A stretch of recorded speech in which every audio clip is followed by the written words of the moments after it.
Frustrating. I think that's really all you could probably say for United Airlines' feelings on the Boeing 737-10, an upcoming variant of the 737 MAX, and things don't really appear to be getting any easier. Updates surrounding this aircraft are, remember, off the back of Alaska Airlines confirming that they didn't believe they would acquire their first 737-10 until 2026 at the earliest, but it's bad news for United. They're expecting it to be even longer of a wait, wherein fresh reporting the continued uncertainty surrounding the delivery timeframe of this next generation, and remember, I'll reiterate, the largest MAX variant in the family remains all the more unclear, and they're now preparing for a worst case scenario, and as part of their own fresh estimates, they believe they probably won't welcome the 737-10 unit until 2027, even worse, potentially 2028, given the complexities in the certification of this plane that was meant to enter service years ago, but doesn't seem any closer to actually getting formal FAA approval.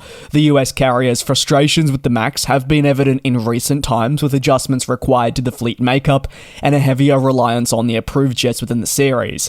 More often than not, quarterly earnings calls are a fantastic way to learn, yes, about an airline's quarterly performance in terms of finances, but you'll also get glimpses into how the airline is perceiving future aircraft deliveries to unfold, its fleet, and so much more. And for me, that is obviously utterly fascinating, especially for a company that is in such a massive renewal process at the moment, bringing in so many of your next generation aircraft, but encountering so many struggles in doing so. Not all the struggles are down to, say, solely delivery delays. Some are, unfortunately, because the plane can't be delivered, period. While the 737 MAX remains a mainstay in the global aircraft fleet and has been for some time, onlookers would be sometimes forgiven for forgetting that there are still 2 unapproved aircraft types in the broader series.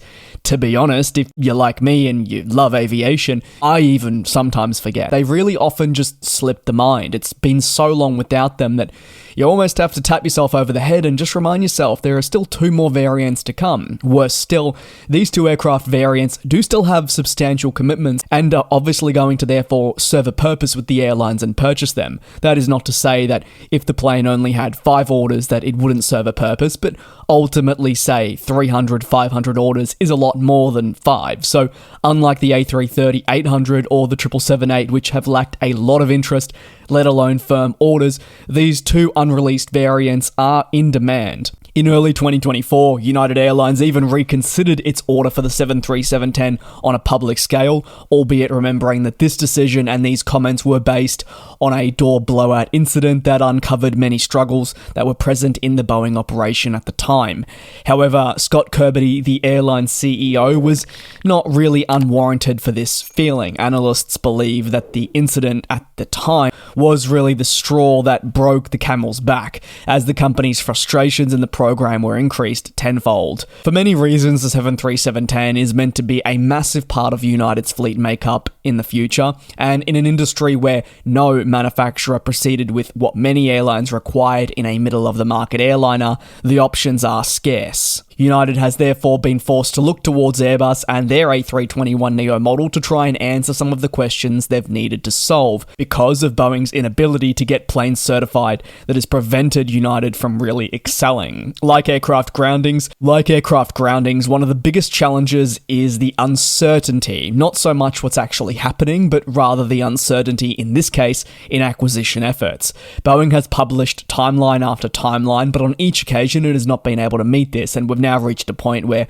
a timeline doesn't really exist. Due to timelines not being met, it affects forecasting renewal, growth, and overall deliveries for United, who are looking to expand and face a lot of competition. So time will tell on when the 737-10 will actually be delivered, but many are now expecting it to be quite a few more years before we see it airborne. Frustrating, but it will be a wonderful day when it actually is, and it'll feel like we've come to an end of a very, very long journey. Let me know your thoughts. Thanks for watching, and I'll see you tomorrow for your next industry recap. And we'll fly.